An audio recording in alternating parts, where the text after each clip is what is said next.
Hello, this is Indo World Cup Daily coming to you from tour in France. We've just been inside to see the Ireland squad train here. It really is actually an impressive setup here, Rory, isn't it? Very familiar. It's the Stade de Champéry outside Nicely Tour done. and the north of Tour, but it feels when you go in there very like the HBC in Blanchardstown.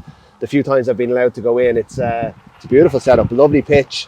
Completely private. A lot of security around. A lot of security. Yeah. Where if you see us looking over our shoulders, is because there's police everywhere, security guards checking accreditations, making sure no one's peeking in and see what Ireland are doing. But it's a lovely place. It's a lovely morning. It's hot, but it's not too hot. There's a nice breeze coming across the pitch. And most importantly, from what I could tell, all 33 players were at training, including Dan Sheehan. I have a picture up on Twitter of him kicking the ball. He looked really, really fit and ready to go with no real effects of his injury. So that's the good news. It is, yeah. Is there any possibility he could play this weekend, or is that coming too soon for him? Because he did look good to go there. Well, certainly he looks like, from what we see, the first 10 minutes of training, Sinéad, as you know, from your broadcast days, you're only allowed to see a certain amount. We saw a little bit more than normal.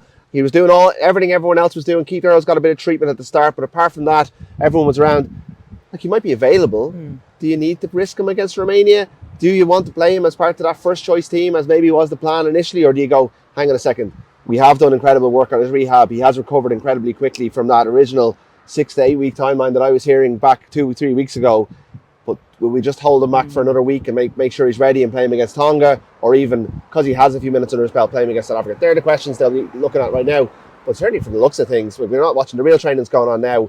Maybe he's not taking contact, we'll see. But I would imagine he's not going to play this week, especially since we got Ronan Kelleher yesterday for media. But again, like another kind of feel-good vibe inside there. You know, Paul O'Connell was one of the big voices actually even around training there. They were doing some line-outs, they were doing some scrums.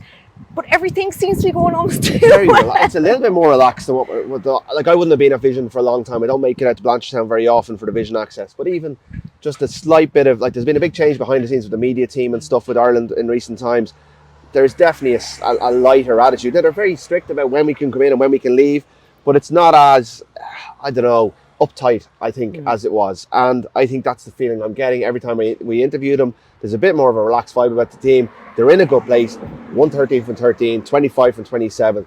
Why wouldn't they be? They should be enjoying this. This is the highlight of their careers. And it does have that feeling a little bit about it, that they're excited to be in France and they're ready to go on Saturday. Yeah. Come here, before we go, a big controversy obviously brewing here in France about a player that's been called into the squad. Just obviously this coming now days before their World Cup opener. Yeah, Leroux wasn't supposed to be in the squad, only for Paul Willemse's injury. They've called him in. They had choices, but because he was convicted for a racially motivated attack on two Toulouse teammates 3 years ago when he was a Toulouse player, and he is appealing that judgment, but he was found guilty by a court.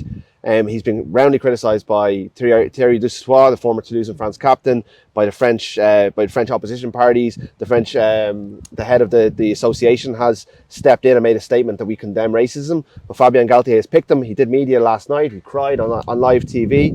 There was, it's a big story. It's dominating the host build-up as well as the 4 big injuries that they have. And it's going to, dominate the build-up all the way to that kick-off against New Zealand on Friday. Yeah, I think they're just French fans coming up here behind us, not the French security. Rory, good stuff. Thank you for that. Now, Will, Luke and Jonathan will be back with a big bumper World Cup preview. And so watch out for your podcast feeds for that later today.